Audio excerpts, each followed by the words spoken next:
নিজের হাতে রান্না করে খেতে যে এত মজা সেটা যেদিন আমি রান্না শিখেছি সেখান থেকে বুঝতে পারি। হেই গাইস, আসসালামু আলাইকুম, কি অবস্থা, সবাই কেমন আছো? আজকে আমি নিজের হাতে সরিষা ইলিশ রান্না করব। এই জন্য ইলিশটা কিন্তু খুব সুন্দরভাবে কেটে ধুয়ে তারপরে এতে লবণ হলুদ মাখিয়ে নিলাম। তারপরে একটা কড়াইতে সরিষার তেল গরম করে তাতে মাছগুলো খুব সুন্দরভাবে ভেজে নিচ্ছি।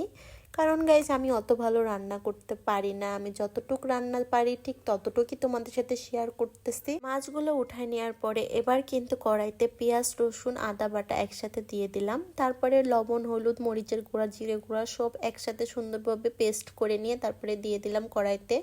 আর এদিকে কিন্তু আমি 2 রকম সরিষা একসাথে ব্লেন্ড করে ছেঁকে নিয়ে তারপরে ওটা দিয়ে দিলাম। ছেঁকে নিলাম কারণ মশলাটা যাতে একটু ক্রিমি ভাব আসে তার জন্য কিন্তু ছেঁকে নিয়েছি।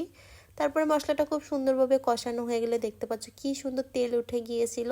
তারপরে কিন্তু আমি মাছটা দিয়ে দিলাম। আর এখন মাছের ফাইনাল লুক, ওয়াও, জাস্ট দেখতে যাও ইয়ামি লাগতেছিল না। তারপরে কিন্তু সামান্য পরিমাণ পানি দিয়ে দিলাম, তারপরে কয়েকটা কাঁচামরিচ ওপর দিয়ে ছড়িয়ে দিলাম। তারপরে খুব সুন্দরভাবে ঢাকনা দিয়ে ঢেকে দিব। এরপরে ফাইনাল লুক দেখে বিশ্বাস করো এখন ভয়েস দিতে দিতে আমার অনেক খিদা পেয়ে গেছে গাইস। আর নিজের রান্না বলে বলতেছি না, সত্যি কথা, এত মজা হয়েছিল যেটা এখনো পর্যন্ত গালে লেগে রয়েছে। এই ভয়েস দিচ্ছি, বিশ্বাস করো আমার গালে কিন্তু পানি চলে আইছে গাইস। তোমরা অনেকেই আছো নিজে তো রান্না পারো না, উল্টো একটা মানুষ যদি সে রান্না করে তার আবার খুঁত ধরতে আসো।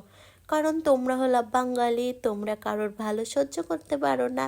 আর আমি আবার তোমাদের কথায় কানও দেই না। তোমরা যারা প্রশংসা করো আমি তাদেরকে অনেক ভালোবাসি, আর যারা আমাকে ব্যাড কমেন্ট করো তাদেরকে আমি ঘৃণা করি। সো গাইজ, আমার খাওয়া দেখে এখন কার কার ক্ষুধা পাচ্ছে অবশ্যই কমেন্ট করে কিন্তু জানাবা। কারণ আমি একটা একটা বাইট দিচ্ছি আর সাথে কাঁচা মরিচ খাচ্ছি, ওয়াও, এত স্বাদ, বিশ্বাস করো। সরিষা ইলিশের যে একটা ফ্লেভার এইটা যে গালে লাগতেছে আর সেই স্বাদ লাগতেছে গাইস। সো গাইস, আজকের মতো ভিডিওটা এখানে শেষ করছি। সবাই ভালো থাকো, সুস্থ থাকো, আল্লাহ হাফেজ।